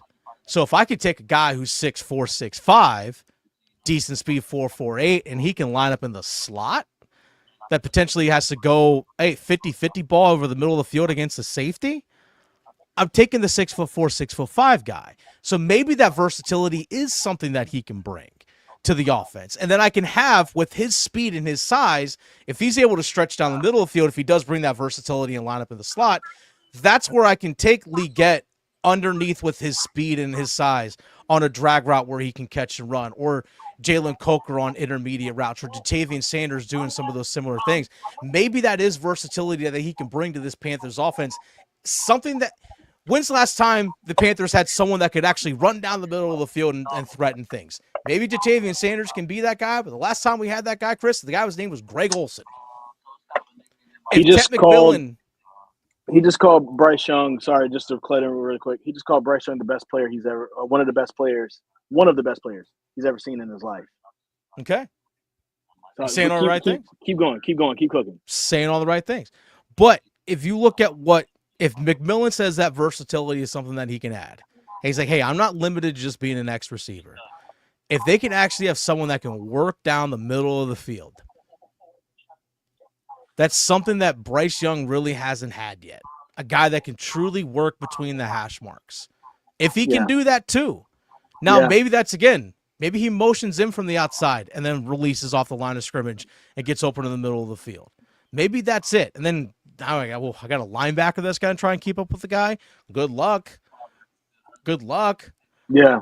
Again, the concept and the thought of Tetairoa McMillan for the offense, I love. It's about what you potentially have sacrificed on defense in order to make this happen. That's the biggest question mark that I have. That's the only question mark that I have. That was the perfect way to wrap it up. It's not that I don't think he looked good in his offense. I think he would, Yeah. But, again, you had the worst defense in the league last year, number 32. What are you sacrificing and trying to make that better? Again, we got better at stopping the run. We got better at stopping the run for sure. For sure. But we also need to get to the quarterback. Got to get there. You have to get there. We have not been able to really do that in years, Dennis. Years. Like literally since the last time. We had the good year with Reich and Burns. That was a good year.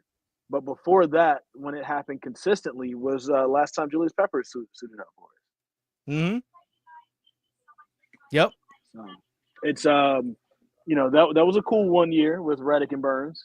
Wish we could have had more of that, but we hadn't had a chance to really have that and get to the quarterback. So looks like this just wrapped up with Tet. So I would say my first impressions, though, just the little bit I've been halfway listening to you, halfway listening to him, and going back and forth. Um, I like him. I like his energy.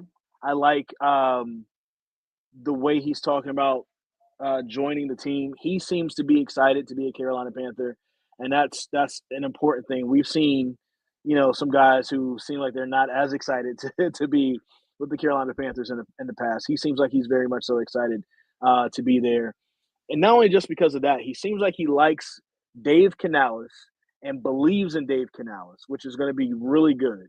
But he also believes in Bryce Young. He's somebody who's just a tad bit younger than Bryce Young. California kid. So he it sounds like he thinks about Bryce Young in reverence, right? He was saying he was shocked to see Bryce Young struggle in his first year in the league, but he's glad that he's got his confidence back and that he's one of the best players he's ever seen.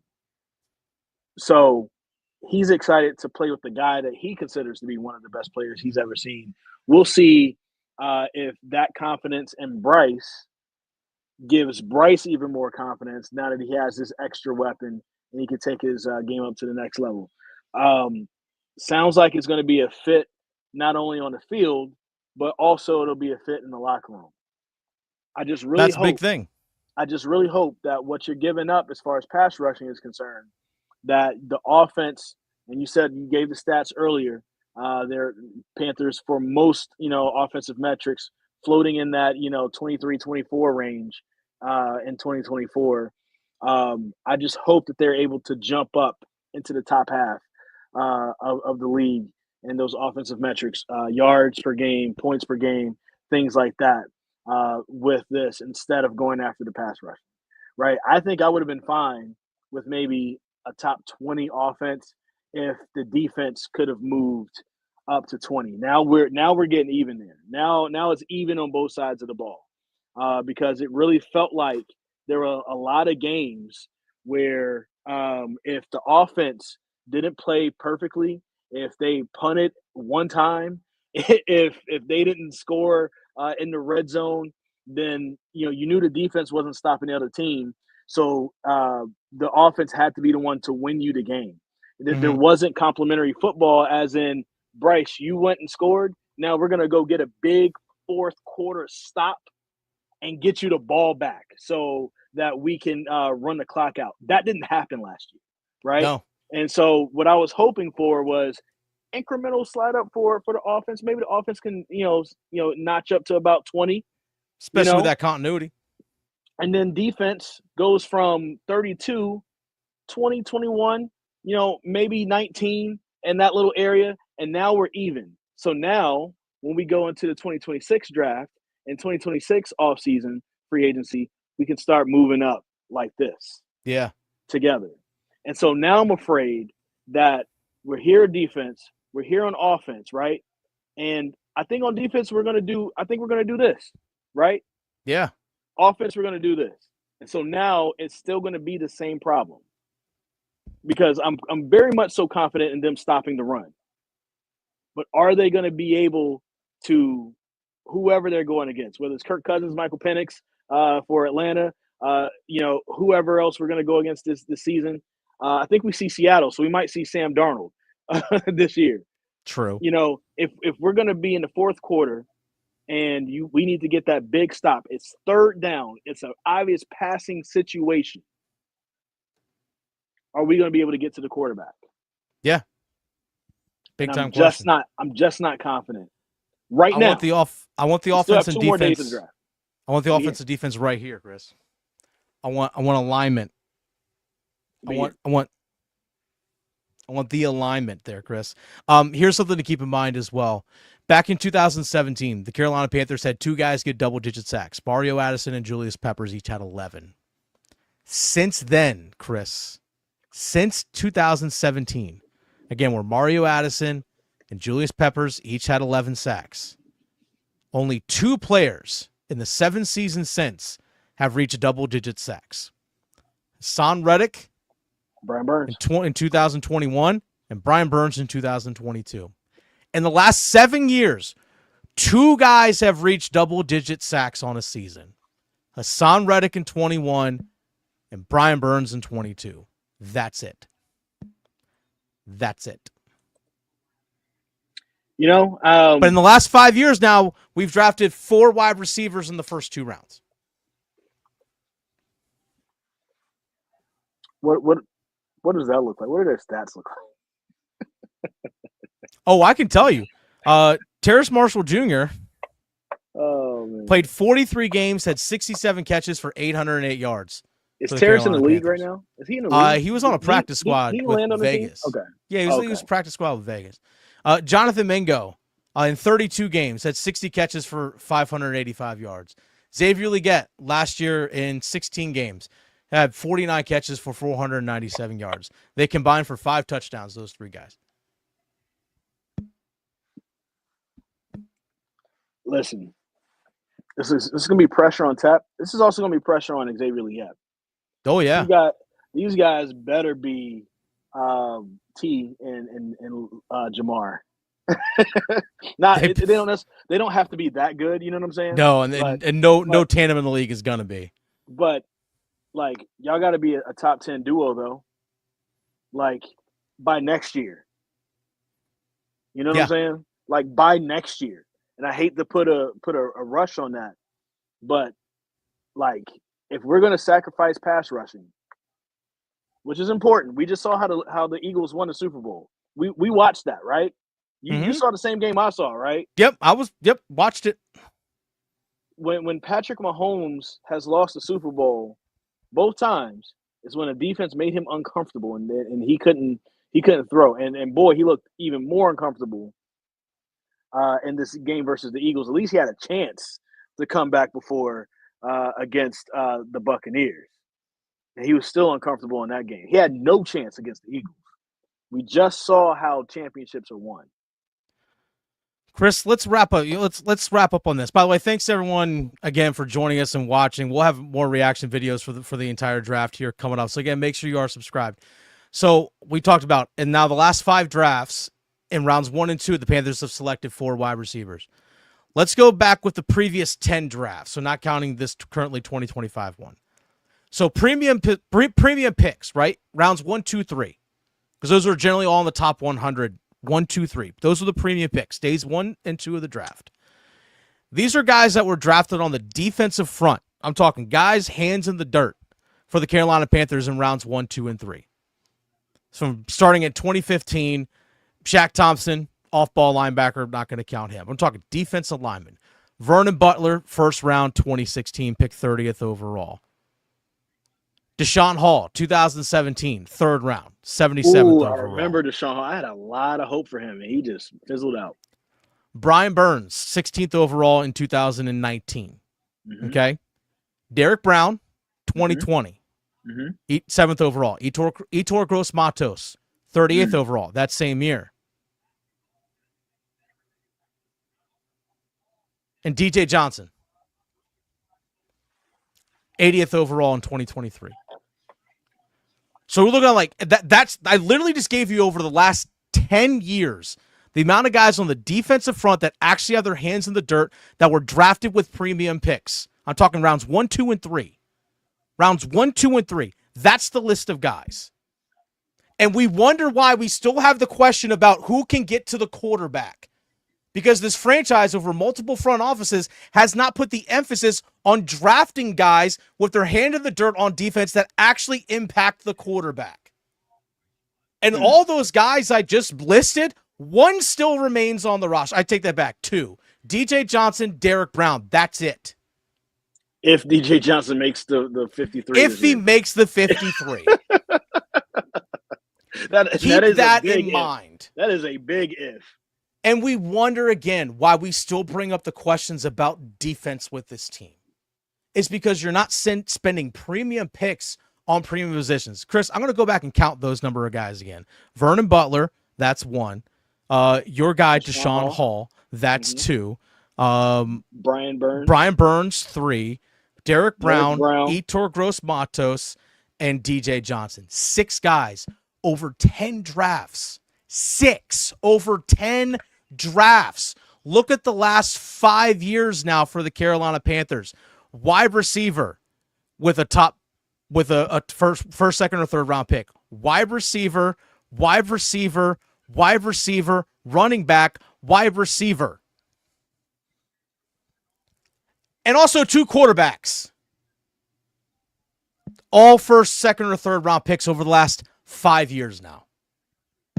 And we wonder why we still struggle on defense. Matt Corral. Forgot about Matt Corral. You forgot about Matt Corral? How could you forget about Matt Corral? The guy who never stepped foot on the field for the Panthers.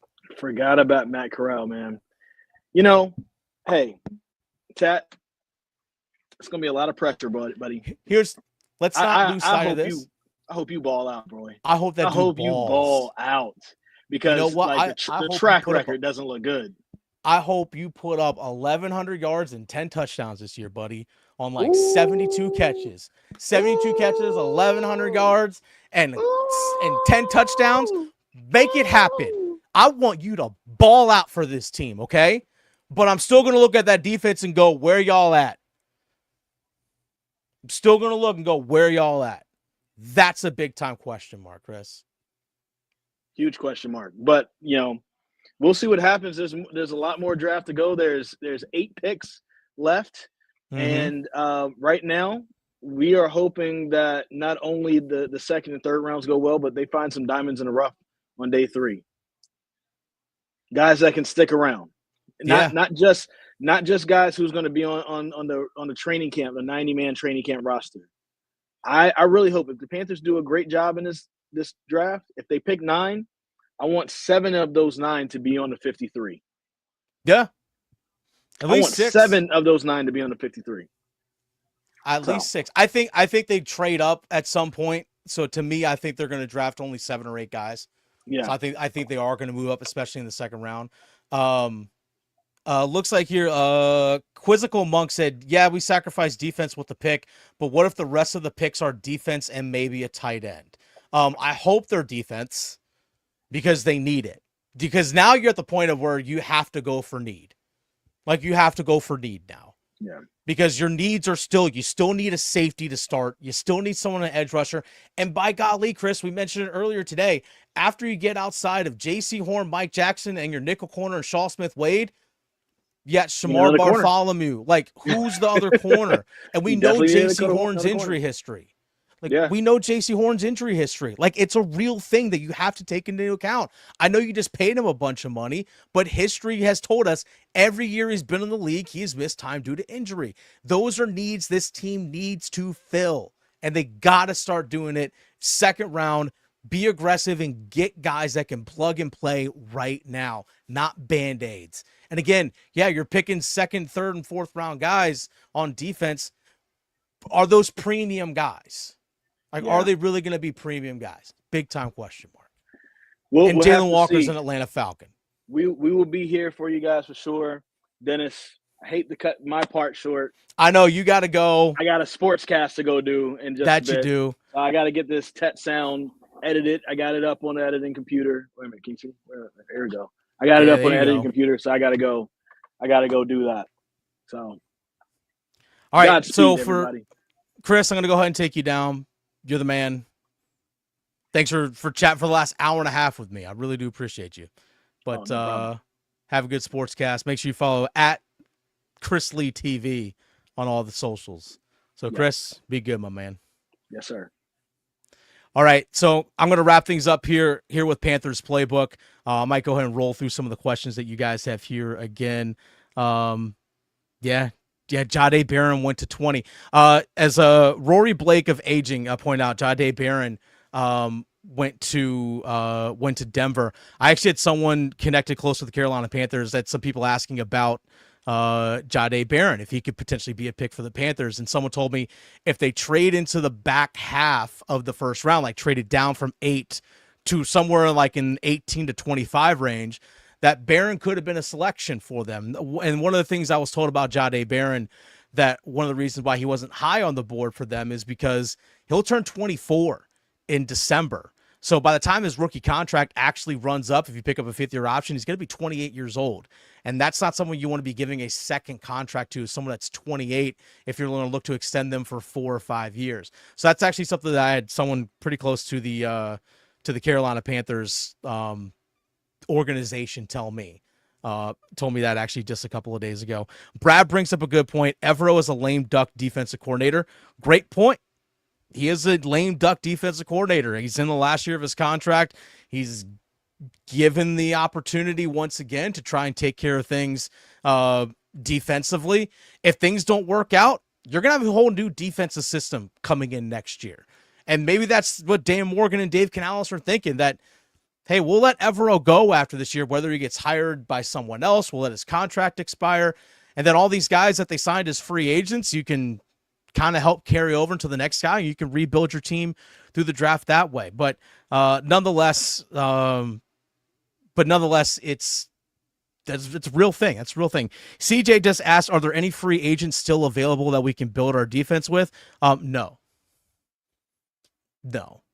Build your defense with? No. I mean, I can't think of a guy right now, but if there's like a corner or a safety that's a veteran that's kind of floating out there, that, one of those guys that gets signed, right as training camp starts, there might be a couple of the guys out there, but build your defense with? No.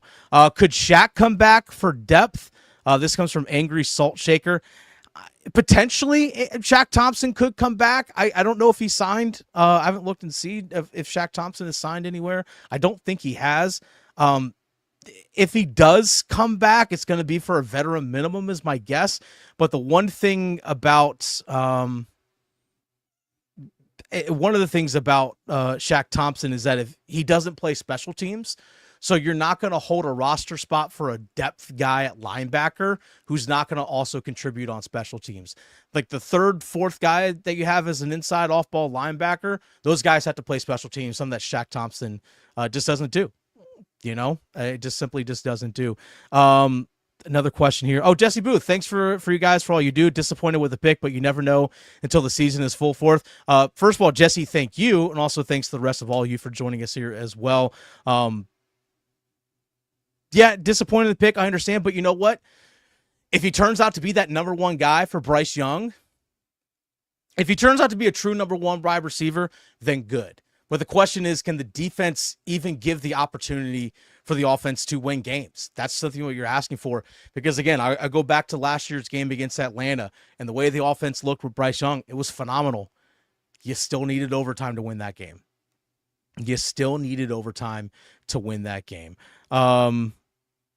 Quizzical Monk said, my only concern with T-Mac is him saying he doesn't really watch film or study. What are your thoughts on that? My guess is with a guy like Bryce Young and the culture that's been established with guys like Thielen, I think this is actually where Adam Thielen is actually going to pay dividends for this team in a very intangible way. He's going to make sure that T-Mac studies and watches film. Bryce Young is going to make sure that he studies and watches film. I think there are enough veteran guys in that locker room, quality people in the locker room, they're going to make sure that T-Mac does the right things. I think he's going into a really good situation with those people off the field that are going to do things really well for him. So to answer your question about that, he's going to have to. He's simply going to have to. And I have no doubt that Dan Morgan and Dave Canales asked that question of him as well. Because if you didn't, you clearly didn't do your homework as well. Christian Hanner says, is Edge a lock for second round? It may not be a lock for second round, but I think a lock for day two. They're locked for day two because they still need a safety. They still need a starting safety. Like, let's keep this in mind. They still need a starting safety. I think that might be the second round pick. But I think Edge is definitely at minimum a day two pick. For sure. Quizzical Monk said people that said culture would affect and change Kelvin Bojangles Benjamin. Thoughts on that? Again, that's a different group of people. Like knowing Thielen, having talked to that guy in the locker room, knowing Bryce, having talked to that dude in the locker room on multiple occasions, I think those guys are in good place. But here's the thing as well. You mentioned Kelvin Benjamin and culture. McMillan has the talent and the skill. That's not a question. Okay, if we're questioning about work ethic, that's on McMillan, the person, not the player. That's something to keep in mind. Does the person handle things right off the field? That's the big question, because he obviously has the talent. He was the 8th overall pick.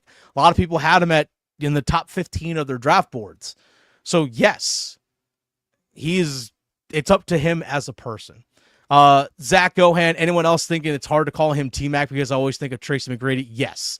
100% agree. I said it earlier. Let's get this guy an old Raptors jersey. I love T-Mac back in the day.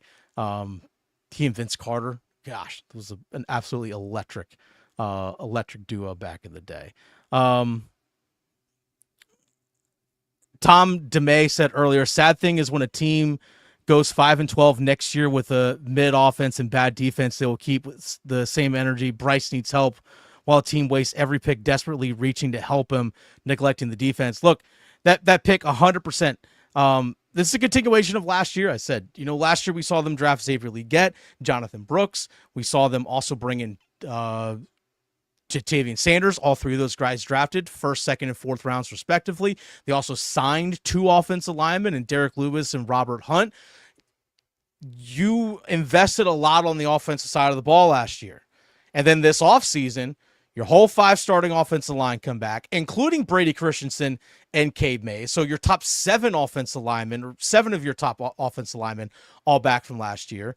Legette, Jalen Coker, who was an undrafted rookie last year, as well as Adam Thielen and David Moore all coming back. You re-signed Chuba Hubbard.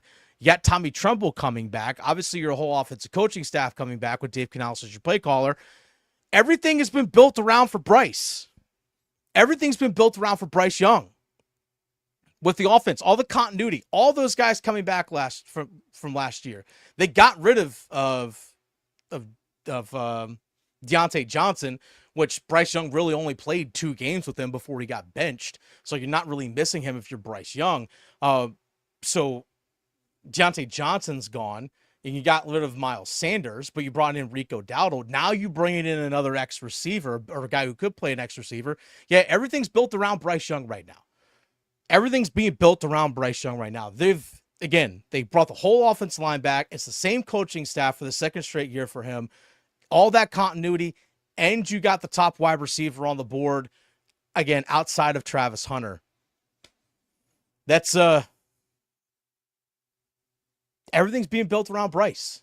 All right, now Bryce has to take what he did the last few weeks of the season and build off that. Like what we saw the last few weeks of the season needs to be Bryce on a week in and week out basis. Those last 6-7 games, that's got to be a week in and week out basis for Bryce Young. Now, does he have to throw for 300 yards every game or whatever it is? I mean, unless you're going to do it. I don't expect him, but hey, if you're going to do it, do it. I ain't going to complain. But that's something we have to keep in mind as well.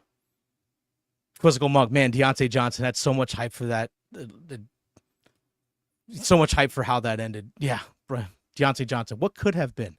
What could have been? Jesse Booth said Steve Smith Sr. wasn't a fan of McMillan. His evaluation wasn't favorable. He doesn't fight at the line of scrimmage. Steve Smith Sr. also loved Jonathan Mingo. He loved Jalen Coker. I think he was obviously right about Jalen Coker. I like his future, but he was also very big on Jonathan Mingo as well. So again, that's one person's opinion. You take those things with a grain of salt. I can't try to remember who it was. And Angry Salt Shaker said, I don't know. Smitty whiffed on Jonathan Mingo pretty hard. 100% agree. I'm trying to see someone else about, this one comes, Gustavo said, what do you think of the picks in our division? So let's actually take a look at the other picks in the division here real fast. Kelvin Banks Jr., the offensive lineman from Texas, drafted 9th overall to the New Orleans Saints. Okay. I'm not really threatened by that, if that makes sense. All right, you want to build your offensive line? Cool. Can you get to the quarterback? That's still a big question for the Carolina Panthers. 15th overall, the Atlanta Falcons took Jalon Walker. Again, I'm going to quote I'm going to quote Mike K, the Charlotte Observer, who made note of this. Which, by the way, I'm going to be hosting the drive with Tim Donnelly from 3 to 6 tomorrow. Mike K is going to be joining me tomorrow on the drive. I'm going to be filling in for Tim Donnelly. He's going to be out of town for a wedding. So more draft breakdown and all that tomorrow. But Mike K pointed out the Falcons selected Jalon Walker. Raheem Morris, their head coach, is creative, but the scheme is similar. Again, that comes from Mike K, Charlotte Observer. Jalon Walker, a lot of people have to keep in mind, people will always point out his production from college. Like, oh, he had 6.5 sacks. Well, Jalon Walker, if you actually look at where he lined up last year, he played 300 snaps as an outside linebacker, 200 snaps as an off-ball inside linebacker, and about 50-plus snaps as a nickel corner. That position versatility allows him to, again, do a lot of different things, but he's not a pure edge rusher, okay? Not a pure edge rusher. But he still had one of the best pass rush win rates of any guy in this draft.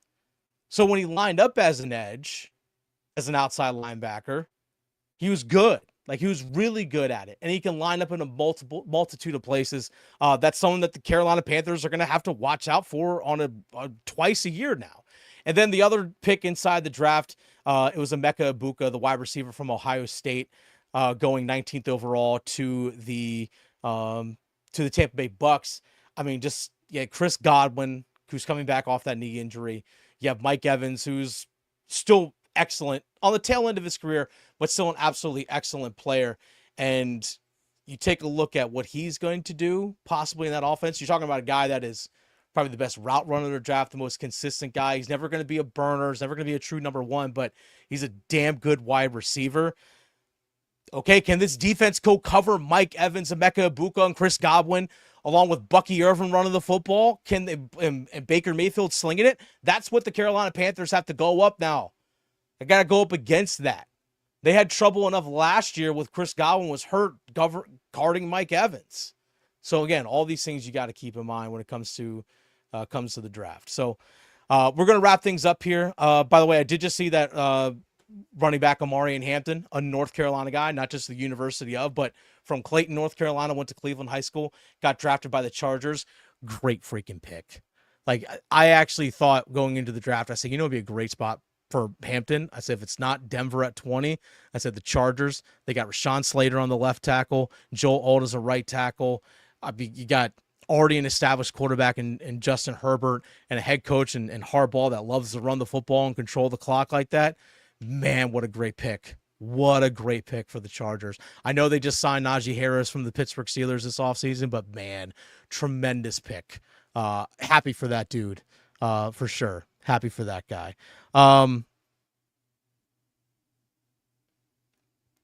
Again, just looking at here at some of the stuff. Anyway, some people point out, Mingo didn't play with a legit quarterback. I don't know. He played with Bryce. Mingo didn't get it done. But again, I'm going to talk about this a little bit more tomorrow. Chris and I pointed this out, that if you look over the last 5 drafts, so if you can count from 2021, 2022, 2023, 2024, now here 2025, we have seen Terrace Marshall Jr., second-round pick. Jonathan Mingo, second-round pick. Jonathan Brooks, second-round pick. Xavier Legette, first-round pick. Tetairoa McMillan, first-round pick. That's 5 offensive skill guys in rounds 1 and 2 over the last 5 drafts, so not including 2025. Over the last 10 years, in rounds 1, 2, and 3, the Panthers have only drafted 6 defensive linemen, whether they be edge rusher / outside linebacker or defensive tackle. 6. And we wonder why we still have the same questions about defense and guys getting to the quarterback. That's the thing you got to keep in mind. Can this pan out? Last time they made a really good wide receiver pick. Again, questions. I'm gonna save judgment for Xavier Legette right now, because again, just 1 year. I'm gonna save judgment on him. But the last time that we truly know that they made a good wide receiver pick was DJ Moore. It's DJ Moore. So I don't know. We'll see how this work out. History has shown wide receivers haven't worked out mostly for the Carolina Panthers with high picks. Maybe Dan Morgan and Dave Canales got it right. We'll see. To be determined. All right. Appreciate it, each and every single one of you all. I'm going to go ahead and close down the live here. We've been talking live for the Panthers here for nearly 2 hours. Just Chris Lea and I yapping, and Chris Lee is going to do his sports coverage over there. So we'll see. We'll see. Yeah.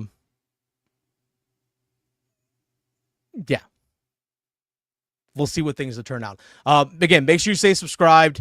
We're going to put out more content for you guys as things go along with the NFL draft. We might post something tomorrow night. We'll definitely have something probably for you all Monday morning, wrapping up the entire draft. Chris and I have some different things we got to do this weekend, but it's been fun sharing this time with you all. I love your passion. Thank you all so much again for joining us. First time we've actually gone live with Panthers Playbook. It was a ton of fun. We were not expecting to be going live for the hour and 50 minutes that we were, but nonetheless, love it. Keep pounding. We'll definitely be doing a whole bunch of stuff for you guys, Panthers Playbook, during the offseason. Try and get some guys up with you all for during the season. Try and talk to some of these draft picks and so on. But thank you all so much. You guys rock. Again, make sure you stay subscribed. And we're not just on YouTube. Anywhere you get your podcasts, you can find us there as well. We'll have all this out there for you. So thank you all so much. You guys are great. Y'all be good. Enjoy the rest of the draft. Keep pounding.